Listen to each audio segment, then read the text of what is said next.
New ইয়র্কে দেখতে দেখতে ঠান্ডা চলেই আসছে। এখনো স্নো পড়া শুরু হয় নাই। আজ বাতাসের সাথে হালকা স্নো পড়ছে, কিন্তু সেটা ক্যামেরায় বোঝা যাচ্ছে না। আর আকাশে জুড়ে মেঘ হয়ে আছে। আর এই যে গাছের পাতা সব ঝরে পড়ে যাচ্ছে। এই ঝরা পাতার মাঝে ঠান্ডা বাতাসটা আজ ভীষণ রকমের কনকনে ঠান্ডা হয়েছিল। তারপরেও ওয়েদারটা খুব ভালো ছিল। আমরা চলে আসছি আজ কিছু কেনাকাটা করব। রাস্তাটাও দেখলাম ফাঁকা।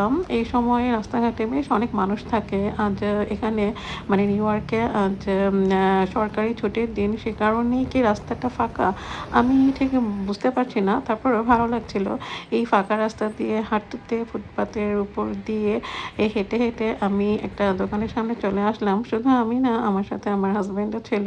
তো এই দোকানে যেহেতু এখন শীতের সময় চলে আসছে, সে কারণে শীতের সব জামা কাপড় উঠে গেছে। আমি ঘুরে ঘুরে একটা জ্যাকেট পছন্দ করে নিলাম, সেটা কিনবার জন্য আমার হাজব্যান্ড চলে গেল কাউন্টারে, আর আমি একটু ওখানে ভিডিও করে নিলাম এই ফাঁকে। এরপর জ্যাকেটটা কিনে নিয়ে চলে আসলাম এই দোকানে। এই দোকান থেকে আজ ছেলের জন্য এক জোড়া জুতা কিনবো। আর এই জুতার দোকানে তো অবশ্যই শুধু জুতাই পাওয়া যায়, জুতার সাথে মোজা। আর এখানে বিভিন্ন বয়সের মানুষের জন্য বিভিন্ন সাইজের জুতা দিয়ে ভরপুর হয়ে আছে দোকানটা। তো যাই হোক, আমরা ছেলের জন্য এক জোড়া জুতা কিনে নিয়ে দোকান থেকে বেরিয়ে এলাম। তারপরেও বাইরে দেখি অনেক কনকনে ঠান্ডা বাতাস, সব মিলিয়ে খুব ভালো লাগছিল সময়টা।